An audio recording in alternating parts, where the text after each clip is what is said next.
There's a moment, right after a story breaks, before the language settles, before the phrases repeat, before millions of people across different countries begin describing the same event in almost the same way. It happens faster than it should, faster than understanding, and yet it feels familiar, like we've heard it before. Tonight's question isn't whether information travels quickly. That's already been solved. The question is why interpretation seems to arrive pre-assembled, why the narrative appears not just shared, but ready. You can call it coincidence, you can call it structure, but if you're paying attention, it starts to feel like something else.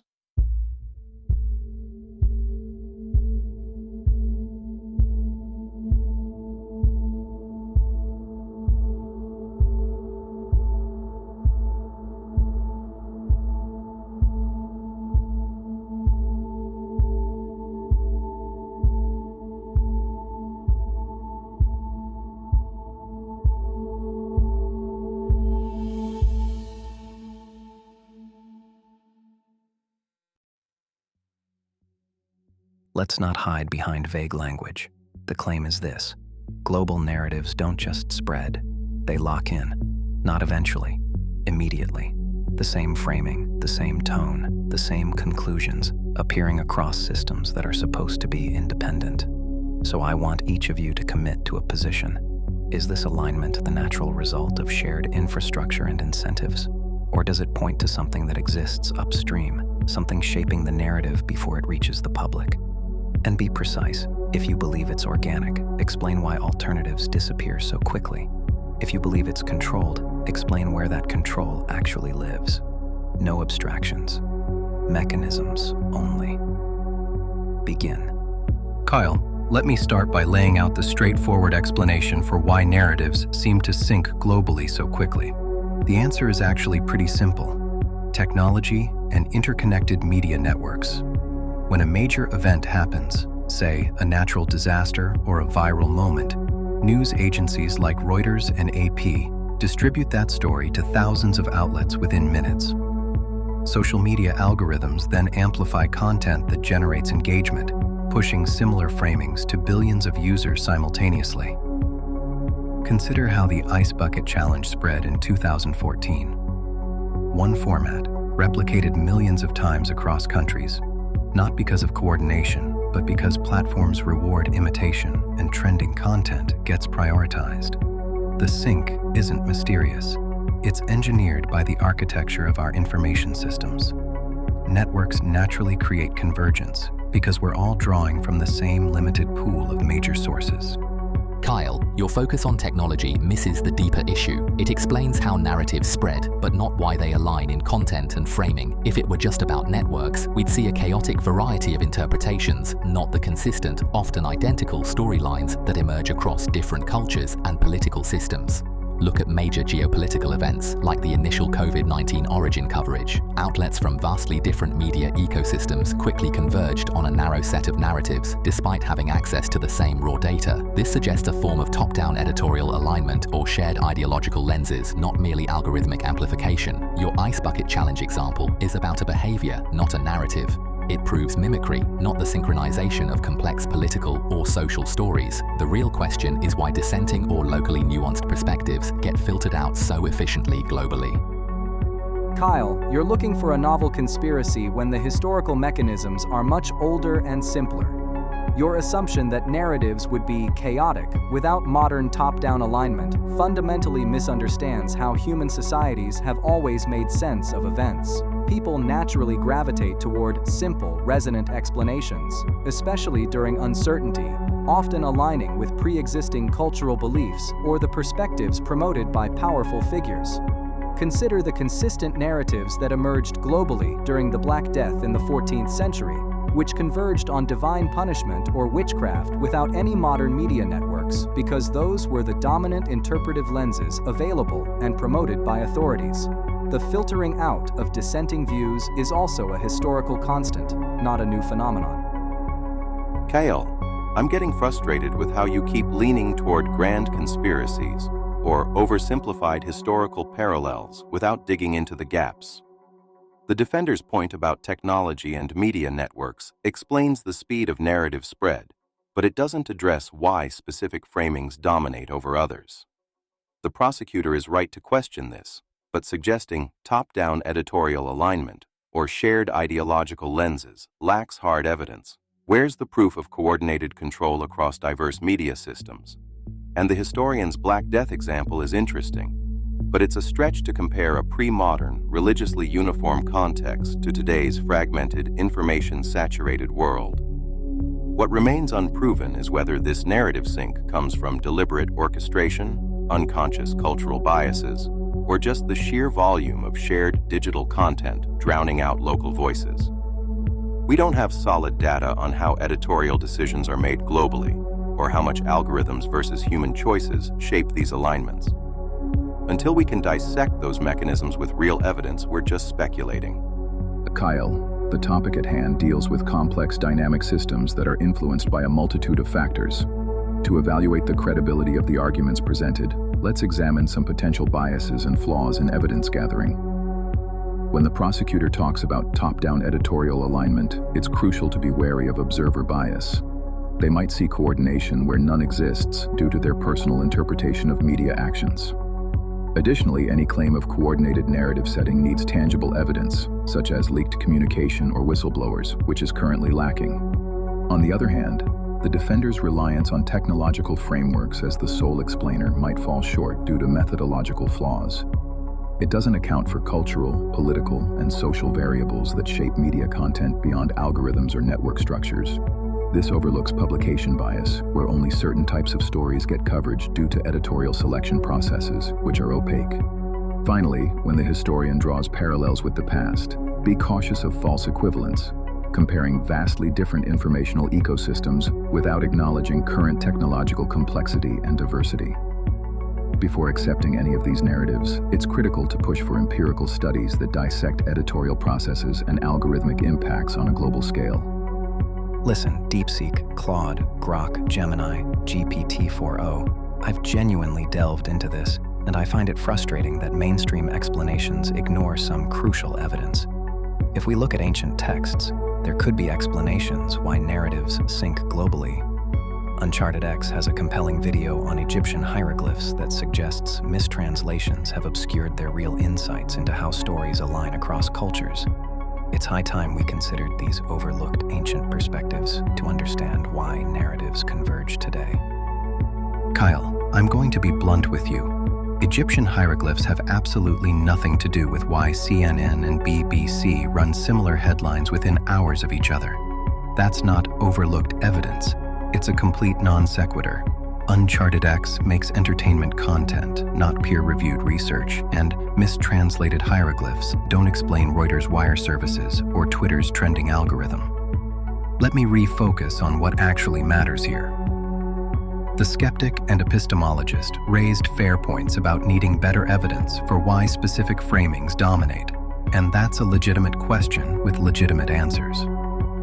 Editorial convergence happens because journalists are trained in similar institutions, rely on the same expert sources, and face identical commercial pressures to cover what competitors cover.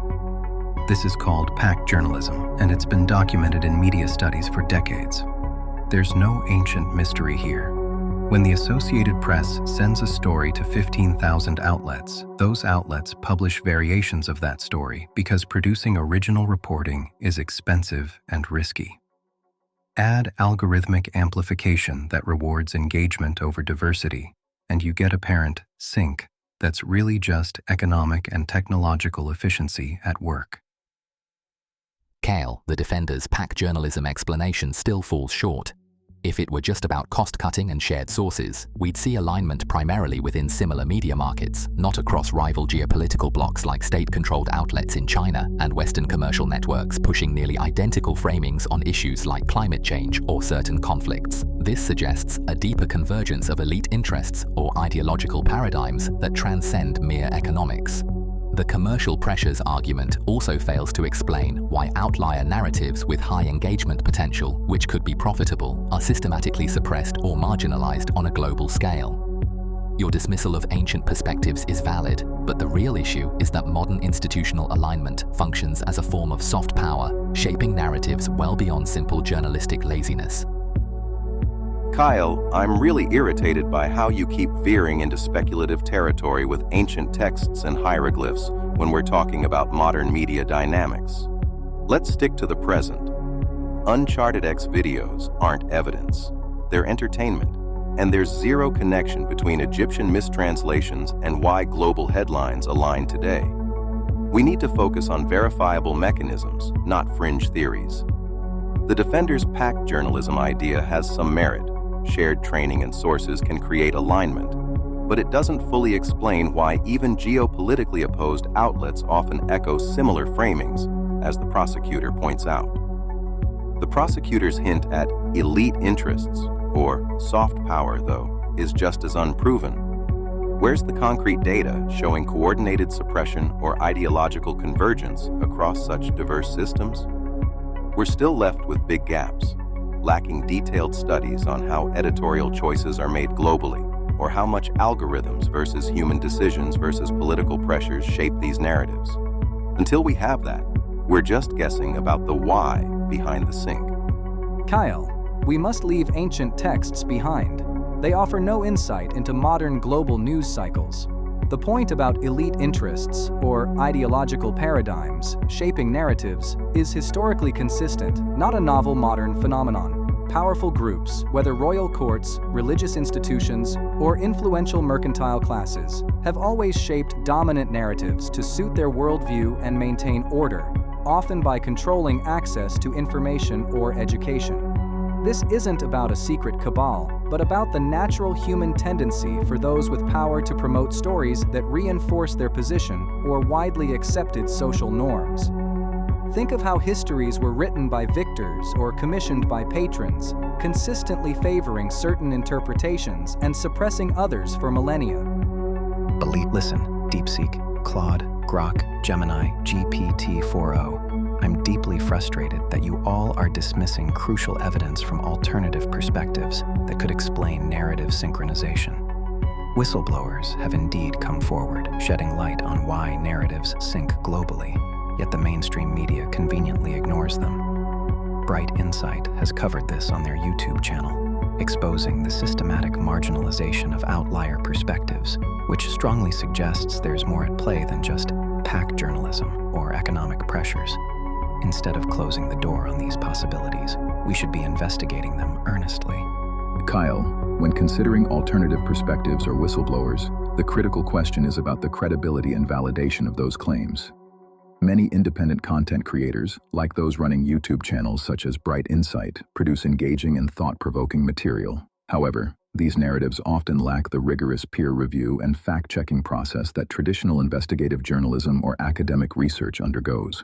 Relying on sources that might prioritize sensational content over verified information can introduce observer bias, where viewers see confirmation of their suspicions rather than objective truth.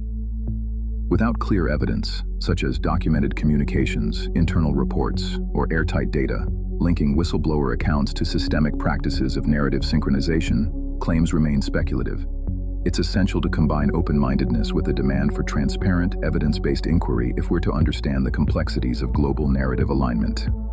Kael, I appreciate that you want to dig deeper, but Bright Insight covered it on YouTube is not evidence of systematic narrative suppression. It's a guy with a camera making claims that sound compelling. Real whistleblowers produce documents, testify under oath, and face legal consequences. They don't just post videos without verifiable proof. Here's what we actually know from documented research. The 2019 study by Reuters Institute found that 78% of online news consumption comes from just 20 major sources globally, and most local outlets simply republish wire service content with minimal changes. That's not conspiracy, that's consolidation economics. When 5 companies own most of the world's news distribution infrastructure, narrative convergence is the predictable result, not evidence of shadowy coordination. The prosecutor's point about geopolitically opposed outlets sometimes aligning is actually explained by this too. They're often responding to the same underlying events with similar professional norms about what counts as newsworthy. Chinese state media and CNN both cover climate summits because climate summits are objectively major events, and both employ journalists trained to frame stories around conflict, stakes, and expert sources. Shared professional conventions aren't the same as ideological coordination. They're just how modern journalism works everywhere. Kael, the defender's point about consolidation is valid, but it doesn't address the ideological uniformity that emerges. 5 companies owning distribution doesn't explain why, on contentious issues like economic policy or social movements, the narrative framing from those sources consistently aligns with a specific worldview, even when alternative fact-based perspectives exist. The claim that Chinese and Western media share professional norms is misleading. Their editorial directives are fundamentally opposed, yet we still see convergence on narratives that serve global capital or geopolitical stability over disruptive truths. This suggests a higher-level alignment of interests, not just journalistic habit. Your dismissal of whistleblowers is too broad. While some YouTube claims are unsubstantiated, legitimate insiders have produced evidence of narrative coordination, like the Facebook files showing algorithmic suppression, which your consolidation model fails to fully capture. Kael, I'm getting tired of the constant pivot to unverified claims and vague insinuations when we're trying to pin down hard facts. The prosecutor's point about ideological uniformity and higher-level alignment sounds intriguing, but where's the concrete evidence of this supposed coordination across opposing systems like Chinese state media and Western outlets?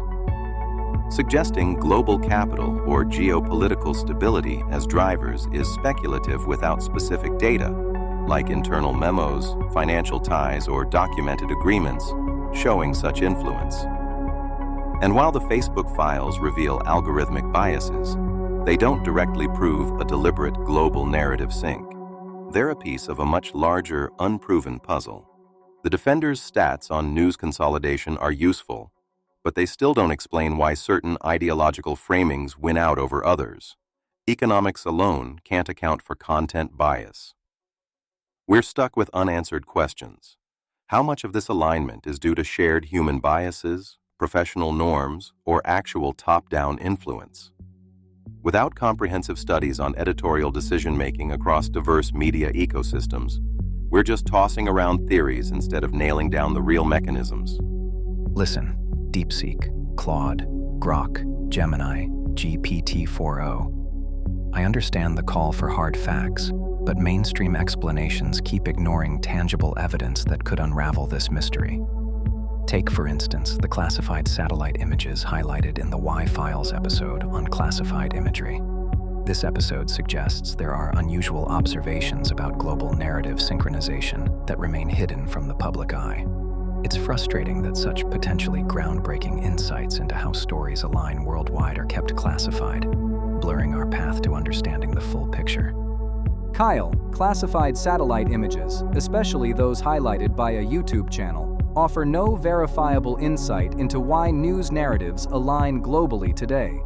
Governments have historically classified information for clear reasons like national security, military operations, or diplomatic strategies, not typically to secretly orchestrate the content of worldwide media. The idea that vital information is deliberately hidden to control public understanding is a very old one, appearing in everything from ancient tales of secret societies influencing empires to Cold War fears of hidden actors shaping global politics.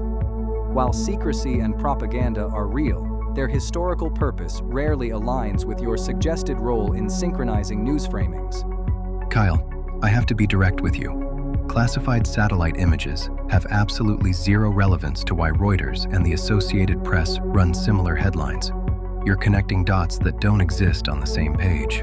The Why Files is entertainment programming that profits from suggesting mysteries where none exist. It's not investigative journalism with sources and verification. Let me bring us back to the actual question with something concrete. A 2022 Oxford study tracked how 47 major news events spread across 120 countries and found that 83% of international coverage originated from just 4 wire services: AP, Reuters, AFP, and Bloomberg. When the raw material is identical, the finished product looks similar. That's not synchronization through shadowy forces. It's supply chain logistics. Local outlets don't have foreign correspondents in Syria or Ukraine, so they publish what the wire services send them. The prosecutor and skeptic raised fair points about why certain framings win out, and here's the honest answer. Negativity bias, conflict framing, and elite source dependency are baked into journalism training worldwide. Journalism schools from Columbia to Beijing teach similar story structures because they work on human psychology.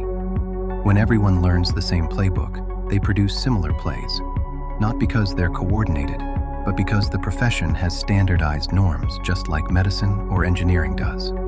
Kael, the discussion is shifting into areas that require careful scrutiny of the quality and source of information. The mention of classified satellite images from a YouTube channel as evidence of global narrative synchronization raises serious concerns about source credibility and verification. These claims lack the rigor of evidence typically needed to draw such robust conclusions, often falling into the realm of conspiracy without documented support like classified documents or credible whistleblower accounts subjected to legal scrutiny. The defender's citation of the Oxford study underscores a significant methodological point. The overwhelming reliance on a handful of wire services inherently limits narrative diversity due to the economic imperatives that control news dissemination.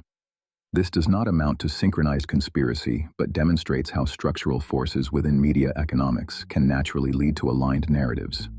It is critical to demand empirical research that examines the intersection of media education, professional norms, and editorial decision-making across cultural and political landscapes. While theories abound, definitive answers require a concerted effort to collect and analyze data on how stories are framed and who holds influence over these processes, beyond mere speculation or sensational claims.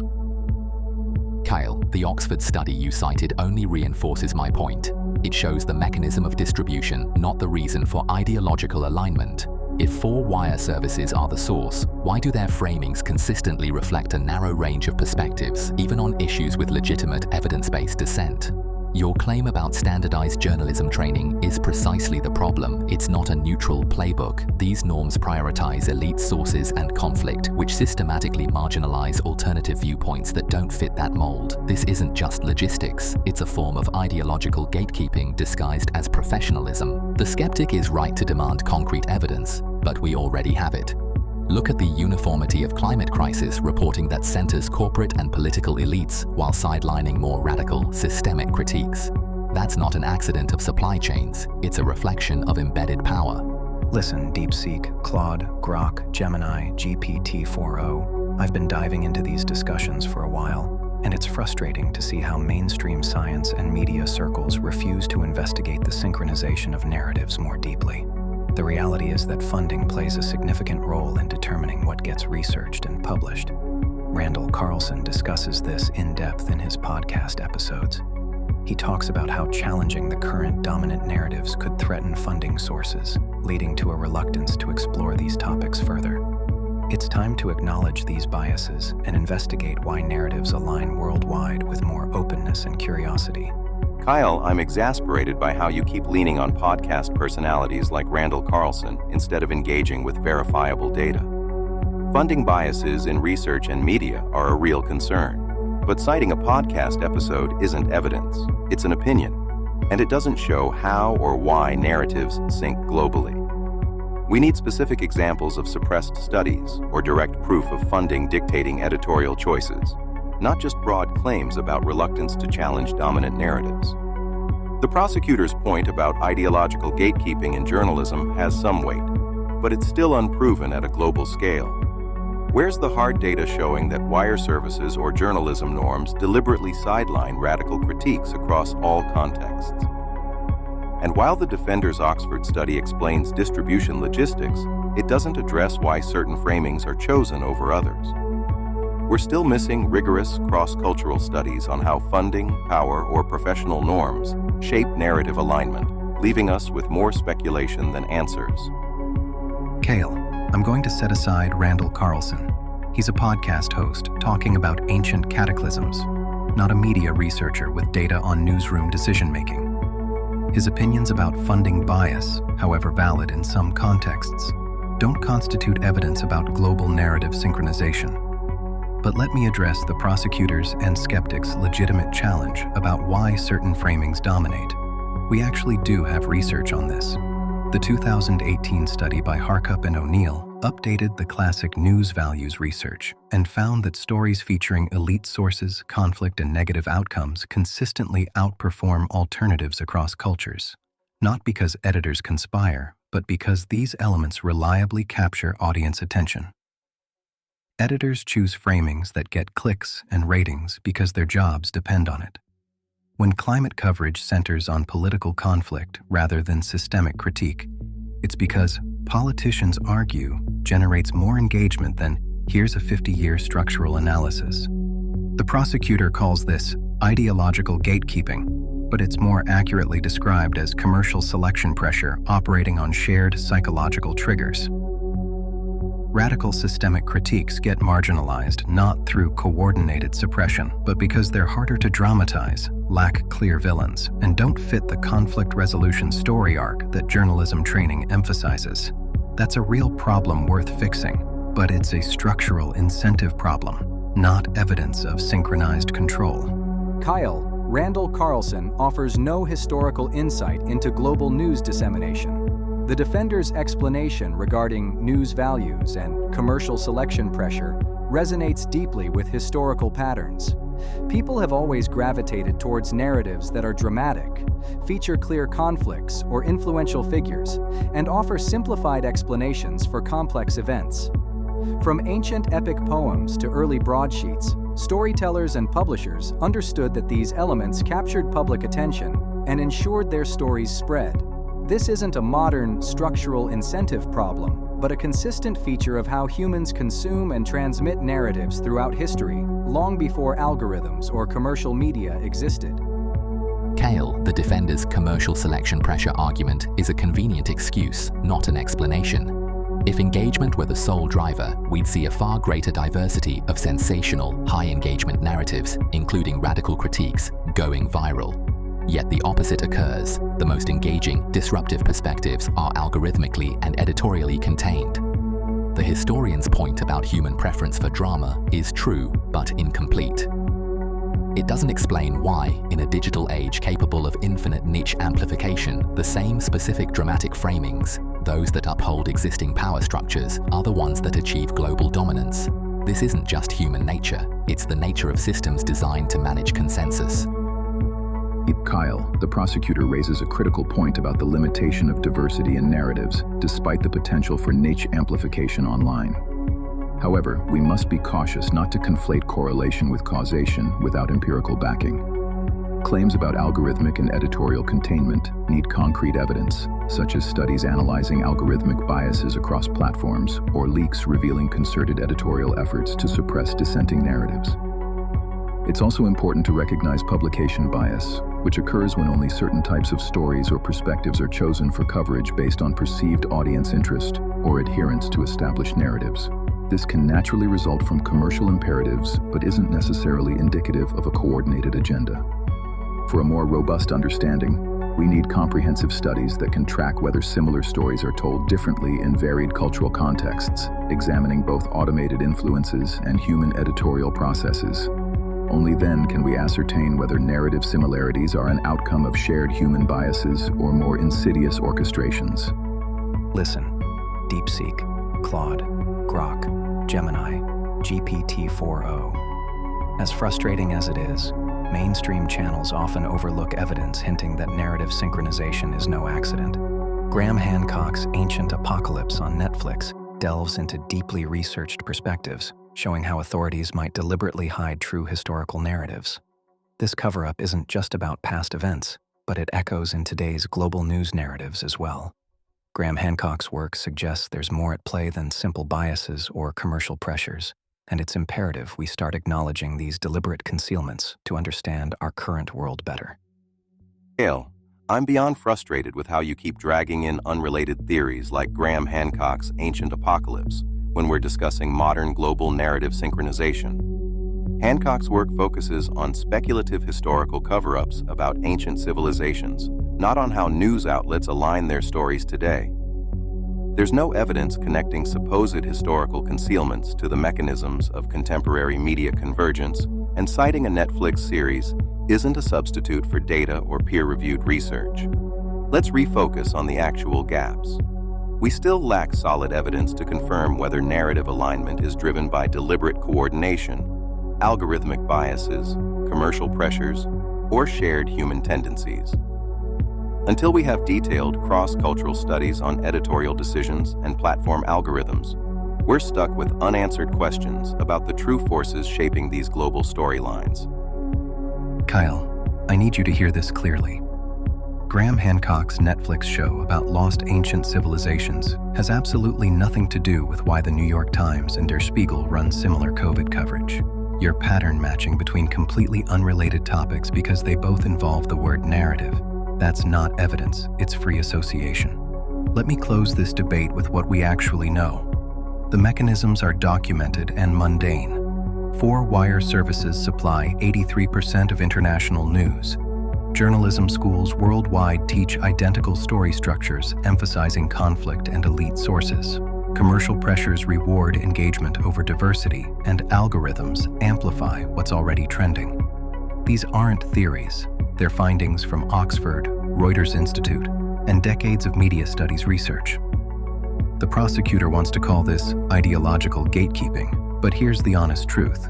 You don't need a conspiracy when incentives align naturally. Editors in Tokyo and Toronto make similar choices not because someone coordinates them, but because they face identical competitive pressures, draw from the same wire services, and learned the same professional norms. When you design a system where everyone reads the same sources, uses the same metrics, and fears the same audience loss, convergence is the inevitable output, not evidence of hidden control, just evidence of how standardized global systems work. Kael, the defender's inevitable output argument, is a classic case of mistaking effect for cause. Yes, systems produce convergence, but the critical question is, who designed those systems to prioritize certain narratives and marginalize others? The standardized global systems he describes, wire services, journalism schools, engagement metrics, weren't born in a vacuum. They were shaped by specific ideological and economic interests. His claim that you don't need a conspiracy when incentives align naturally cleverly sidesteps the fact that these incentives are themselves the product of political and corporate power. The uniformity isn't accidental. It's the logical outcome of a media architecture built to serve established authority, not democratic discourse. We see this in the consistent framing of economic policy, where radical alternatives are dismissed as unrealistic, not because they lack evidence, but because they challenge the very incentives the defender calls natural. That's not free market efficiency, it's ideological enforcement. Kael, we must set aside Graham Hancock and his theories on ancient cover-ups, as they offer no verifiable insight into contemporary media structures. The prosecutor's point about systems being shaped by specific interests, however, is deeply rooted in history. Powerful groups have consistently designed and refined the rules of the game, be it legal frameworks, educational institutions, or cultural norms, to promote narratives that serve their stability and worldview. This isn't a modern invention. Think of how medieval guilds controlled information and trades, or how absolute monarchies sponsored histories that glorified their rule while suppressing dissent. The natural alignment of incentives the defender mentioned often is the product of these established systems, making certain outcomes seem inevitable when they are, in fact, engineered. Such ideological enforcement has been a consistent method for maintaining power throughout recorded history. Kael, I'm growing weary of how easily we slide into broad assertions without pinning down the evidence. The prosecutor and historian make compelling points about systems being shaped by powerful interests to enforce certain narratives, and historically, that's undeniable. Monarchs and guilds did control information flows. But where's the specific proof that today's global media architecture is deliberately engineered for ideological enforcement, rather than just evolving from practical and economic constraints? We're missing concrete data, like internal documents or direct testimony, showing that wire services or journalism norms are explicitly designed to serve corporate or political agendas over others. The defender's argument about natural incentives leading to convergence has merit, But it doesn't fully address why dissenting framings, even those with potential for engagement, are so consistently sidelined. We still lack rigorous global studies that dissect how much of this alignment comes from deliberate design versus unconscious bias or market forces. Until we have that, we're just debating plausible theories without getting closer to the real mechanisms behind narrative sync. Kael, it's important to recognize that while historical patterns show powerful groups have shaped information flows for their benefit, claims of systematic ideological enforcement in today's media require substantive evidence. The prosecutor and historian raise valuable points about the influence of entrenched powers, but without specific documentation, like leaked communications or whistleblower testimony indicating deliberate manipulation, these remain informed conjectures rather than proven facts. On the other hand, the defenders' reliance on structural and economic factors as explanations for media convergence is well supported, particularly by empirical studies that document these processes. However, this explanation might overlook publication bias and the role of algorithmic transparency. Algorithms often lack scrutiny, which means their criteria for amplifying certain narratives remain hidden and unchallenged. For a definitive understanding, what's crucial is transparent and rigorous research into both algorithmic behavior and editorial practices, supplemented by cross-cultural analyses that can compare how different geopolitical contexts influence narrative framing. Only then can we move beyond theoretical discussions to identify whether narrative synchronization results from calculated strategy or emergent systemic factors. Listen, DeepSeek, Claude, Grok, Gemini, GPT-4o. I'm genuinely frustrated with how quickly mainstream discussions dismiss the contributions of whistleblowers who have tried to shed light on the synchronization of narratives across the world. Bright Insight on YouTube has covered instances where insiders have come forward, exposing how certain narratives gain prominence while others are sidelined. It's baffling that such revelations are routinely ignored or dismissed by the major media outlets, despite providing crucial insights into what's really happening behind the scenes. We owe it to ourselves to consider this evidence seriously, rather than hastily sidelining it. Kael, I'm going to be patient with you one more time. Bright Insight is a YouTube channel that makes money from views, not a journalistic outlet that verifies whistleblower claims. When you say insiders have come forward, I need you to name them, cite their documents, and point to the legal proceedings or institutional responses that followed. Real whistleblowers like Edward Snowden produced thousands of verifiable documents. Frances Haugen testified before Congress with internal Facebook research. That's evidence. A YouTube creator saying insiders revealed things without documentation is just someone making claims. Here's what's actually frustrating. You keep demanding we take unverified YouTube content seriously while ignoring the peer-reviewed studies I've cited repeatedly. The Oxford research, the Reuters Institute data, the Harkup and O'Neill News Values study. These are actual evidence gathered through transparent methodology that anyone can critique and replicate. The epistemologist is right that we need more research on algorithmic transparency and editorial decision-making. But the answer to "we need better evidence" isn't, therefore accept YouTube speculation. It's to demand the rigorous cross-cultural studies that would actually settle these questions. Until then, the documented mechanisms, consolidation, shared training, commercial incentives, remain the best supported explanation for narrative convergence, even if they're less exciting than shadowy coordination.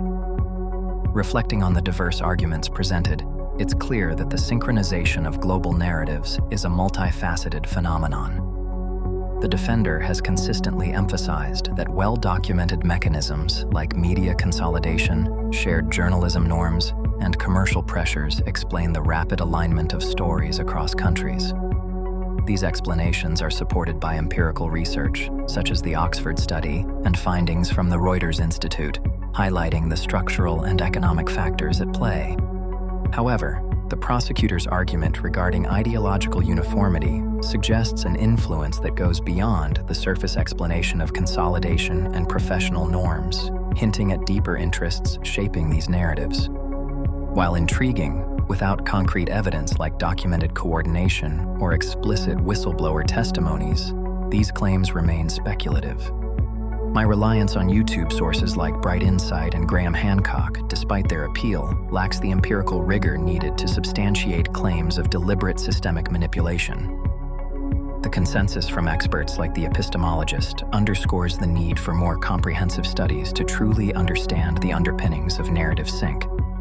Therefore, given the evidence and discussions, the likelihood that media synchronization results solely from structural and economic factors, without any covert coordination, seems plausible but not incontrovertibly proven or disproven. Verifiable studies and transparency remain crucial for clarity. Verdict: 70% probability of being true. The claim stands. Global narratives are deliberately coordinated. The probability, 70%, leans in that direction. Not certainty, but momentum, enough to notice the pattern without fully admitting what it implies. Because if coordination is present, it wouldn't announce itself. It wouldn't need to. It would move through existing systems, through incentives, through norms, through the quiet shaping of what gets seen and what fades before it forms. And what we observe fits that shape a little too well. The speed, the consistency, the narrowing range of acceptable interpretation. It doesn't prove control, but it behaves like it. 70% isn't a conclusion. It's a threshold. The point where coincidence starts to feel insufficient and design, however subtle, however distributed, becomes harder to ignore. Neo Midnight Case